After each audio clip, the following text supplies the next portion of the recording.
Ergonomía, una palabra fácil de pronunciar pero difícil de entender. Si alguna vez te dolió la espalda, la lumbar o las tepalcuanas por estar horas en esa silla que parecía cómoda cuando la compraste en oferta, felicidades, ya tuviste contacto con la ergonomía. La ergonomía es la ciencia que se ocupa de crear de acuerdo a nuestro cuerpo humano. No es solo elegir una silla súper cara para el home office. Tampoco es ese mouse gamer con luces LED que promete comodidad extrema. Es mucho más, es diseñar para los hábitos humanos, las posturas que no dañen nuestro cuerpo, los movimientos que hacemos sin pensar. Es el estudio de cómo habitamos el espacio, cómo nos movemos en el mundo y cómo ese mundo nos hace la vida más fácil y más tranquila. Es una mezcla entre diseño, fisiología, psicología y un poco de sentido común. Así que no vamos a hablar solo de sillas. Vamos a hablar de cómo llevamos siglos intentando que el mundo se adapte a nuestro cuerpo, porque si la arquitectura es el arte de habitar, la ergonomía es el arte de poder facilitártelo. Por eso, desde este lado de la cámara, te habla el arquitecto Leonardo Hernández.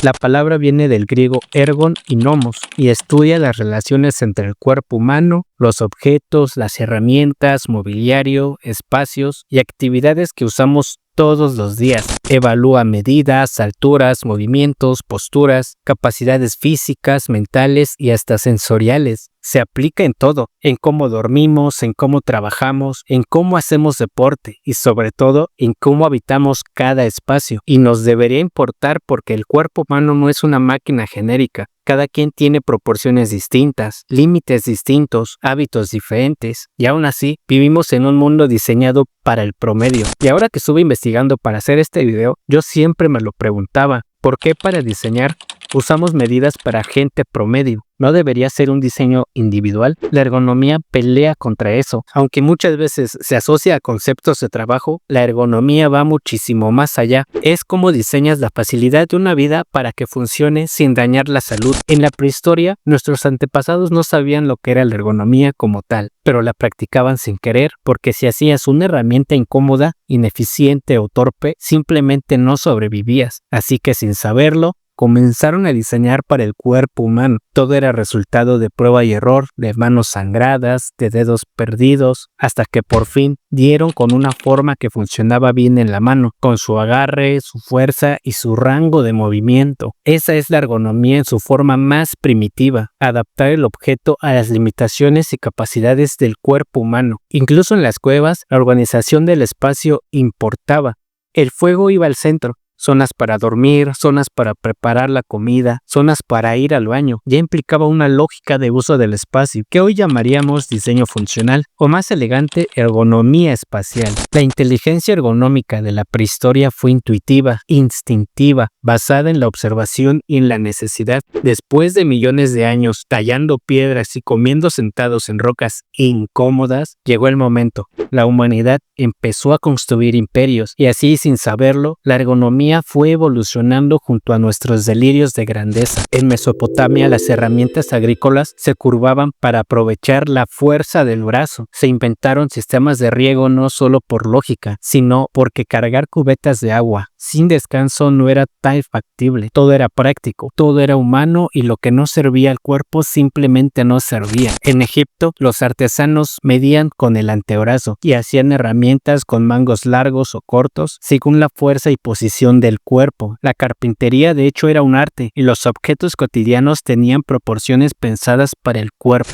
En Mesoamérica se diseñaban utensilios como el petate y el molcajete con ángulos que facilitaban el movimiento. Las ciudades estaban alineadas con el cosmos, sí, pero también con la comodidad de quienes las caminan. En Grecia el cuerpo humano era la regla. Literal, Policleto, escultor del siglo V a.C., creó el Canon, un tratado donde explicaba las proporciones ideales del cuerpo. No era arquitectura, pero sí diseño humano y eso es ya muy ergonómico. En Roma, el arquitecto Vitruvio, en su tratado de arquitectura, dijo que los edificios debían tener 3 cualidades: firmitas, utilitas y venustas. Y sí, habló de cómo el diseño debía partir del cuerpo humano, usando figuras proporcionales para definir desde templos hasta mobiliario. Todo era para que el ciudadano funcionara sin romperse en el intento.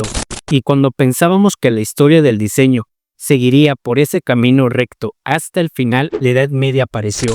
En el arte bizantino, aunque las figuras eran rígidas, los interiores de iglesias estaban diseñados para guiar al creyente sin distracciones, espacios amplios, acústica pensada para el canto gregoriano, mosaicos colocados a alturas donde la vista naturalmente se dirige. En el románico, las iglesias eran fortalezas, literalmente, pequeñas ventanas, muros anchos y espacios que daban seguridad. Eran lugares que abrazaban al cuerpo en tiempos inseguros. Y luego llegó el gótico. Catedrales altísimas. No era solo levantar la vista a los cielos, era guiar tu paso. Todo lo que sobrevivía lo hacía porque era útil, cómodo o adaptable. La Edad Media no fue solo cruzadas, quema de brujas y flagelaciones. También fue un laboratorio de adaptación, incluso sin saberlo porque sabían cuando algo no funcionaba. A partir del Renacimiento, el cuerpo humano dejó de ser solo un portador de alma y pasó a ser protagonista del diseño. Da Vinci medía cuerpos, abría cadáveres, hacía dibujos técnicos tan precisos del cuerpo humano. Su Hombre de Vitruvio era geometría aplicada al ser humano. Andrés Vesalio, uno de los padres de la anatomía moderna, dibujaba músculos y huesos con obsesiva precisión. Galeno, anterior a esta época, se revaloraba. En el taller, en la casa y en la oficina se ajustaban las herramientas, se inventaban nuevos instrumentos y se analizaban movimientos. Y conforme avanzamos al barroco y al rococó, no solo el movimiento eran más elegantes, eran también más cómodos. Bueno, al menos para la gente rica. Y cuando llega la Ilustración, la razón se convierte en norma. El pensamiento científico se mete en toda profesión y empiezan a aparecer tratados sobre el cuerpo, sobre cómo sentarse, cómo trabajar y cómo moverse. Así, paso a paso, se iba preparando el terreno para una disciplina que aún no tenía nombre, pero ya tenía un objeto claro: hacer el mundo más habitable, fácil y cómodo. Con la revolución industrial, la ergonomía se volvió urgente. Miles de trabajadores, 12 horas de pie, calor infernal, máquinas rugiendo y ningún descanso programado. El problema: el cuerpo humano no evolucionó al mismo ritmo que la máquina. Y eso se notó. Espaldas destrozadas, dedos amputados, cuerpos cansados. La ergonomía no era prioridad, pero ya empezaba a mostrarse en la vida diaria. La solución: medir, observar y adaptar. Se empieza a estudiar al trabajador como un componente más del sistema productivo. Eso suena feo, sí, pero permitió que el cuerpo empezara a importar en la ecuación. Y en medio de todo eso nacen corrientes como el Art Nouveau y el Art Deco, donde toda forma y función se adapta a la mano, a la vista, al cuerpo y a la vida diaria. 1919. Weimar, Alemania, nace la Bauhaus, una escuela que uniría artistas, artesanos y diseñadores con una misma idea: diseñar para el humano. Dejó de ser para ricos excéntricos y empezó a ser para todos. Así empezó este movimiento que rechazó lo innecesario. Adiós al exceso, porque sí, la Bauhaus fue el primer lugar donde te hubieran preguntado sin ironía: ¿y cómo te sientes en esa silla? La Bauhaus fue disuelta en 1933. Su idea de diseño humanista, accesible y funcional fue vista como subversiva, pero su semilla no murió, emigró. Estados Unidos la adaptó, la tradujo y la volvió parte del sueño moderno. La guerra nos dejó destrucción, sí, pero también avances en ciencia, medicina y tecnología que no podemos ignorar. El cuerpo ya no era un misterio, era una máquina medible, y como toda máquina, había que diseñar herramientas, espacios y objetos para que funcionara con precisión. Después de 2 guerras mundiales, con millones de cuerpos destruidos y reconstruidos, alguien tenía que hacer la pregunta correcta: ¿cómo diseñamos para el ser humano real? No el ideal griego, ni el usuario imaginario del siglo XIX, sino al trabajador, al obrero, al soldado, a la enfermera, a la secretaria, al oficinista, al que existe en cuerpo y hueso. Y fue ahí cuando en 1949, en plena efervescencia científica y tecnológica del Reino Unido, un investigador llamado Kegel Murrell, psicólogo y fisiólogo, estudió cómo las personas interactúan con las máquinas y sistemas durante y después de la Segunda Guerra Mundial. Propuso entonces el término ergonomics, y nombrarlo fue darle identidad y autoridad. Lo que antes era sentido común de los diseñadores o parámetros militares, ahora ahora tenía nombre, método y objetivos concretos. Reducir el error humano, mejorar la eficiencia y la seguridad, diseñar con base en datos reales del cuerpo y la mente humana. Era una ciencia orientada al usuario real, no a la belleza ni al arte, ni mucho menos al ego del arquitecto. Y eso, en el contexto de postguerra, fue revolucionario. La ergonomía se quitó el disfraz de intuición y se puso bata blanca, y por primera vez el diseño tenía que justificar sus decisiones con datos humanos. La arquitectura explotó, no más adornos innecesarios. Cada ángulo, cada superficie y cada mecanismo debía tener sentido, y así entre escombros, laboratorios, concreto y líneas simples, la ergonomía se convirtió en norma, no en opción. Por fin alguien se acordó de preguntarle al cuerpo cómo quería vivir, desde el diseño de cabinas de aviones hasta el teclado de tu computadora, pasando por las alturas de los escritorios, los controles de autos, las herramientas quirúrgicas y las sillas de tu oficina. Todo lo revolucionó la ergonomía. Salió del laboratorio y se metió en cada objeto cotidiano. Y cuando la ergonomía se puso seria, los arquitectos comenzaron a tomar partido, pero no todos creían en el mismo humano. Le Corbusier, obsesionado con el orden, creó su modulor, un sistema de medidas basadas en un hombre promedio, 1,83 de altura, con el brazo en alto, europeo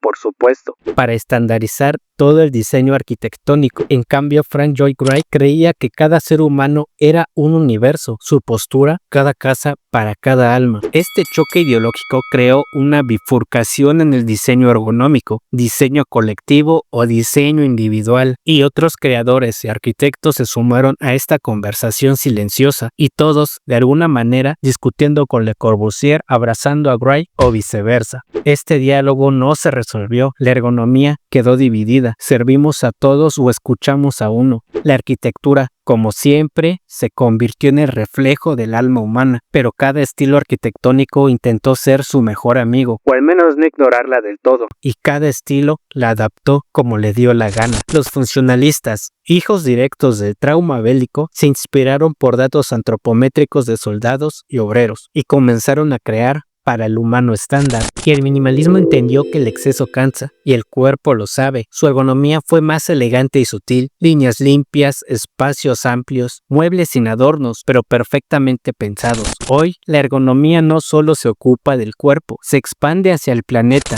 En sustentabilidad ya no basta con cuidar al cuerpo, también hay que cuidar del planeta que lo sostiene. Diseñar es entender que el espacio cómodo para un humano no debe ser tóxico para su entorno. La ergonomía digital y virtual luchan contra el sedentarismo, la fatiga visual y la hiperconectividad. Los entornos virtuales deben considerar nuevas posturas, nuevos gestos y nuevas formas de evitar lo intangible. Todo se mide por cómo fluye la interacción entre la pantalla, el dedo y la vista. La neuroarquitectura entiende lo que por siglos fue intuición, que los espacios nos afectan emocionalmente. Luz cálida o fría, alturas, curvas, repeticiones, sonidos, olores, texturas, todo impacta en el sistema límbico, en la producción de dopamina, cortisol o serotonina. A veces el espacio que habitamos no nos cuida, y otras veces somos nosotros quienes no cuidamos del espacio que nos contiene. A veces creemos que diseñamos para el cuerpo, pero en realidad diseñamos para la historia que vive ese cuerpo. Adaptamos espacios porque no hay otra opción, porque el dinero no alcanza, porque el tiempo se nos escapa, porque una silla rota puede sostener